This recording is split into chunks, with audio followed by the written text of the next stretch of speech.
Today we'll talk about how can you fix this problem or know how you can do that on your Mario Run app.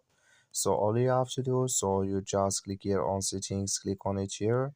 When you just click on settings, it's going to show for you a list like this here. So then you go down, just keep going down, click here on apps.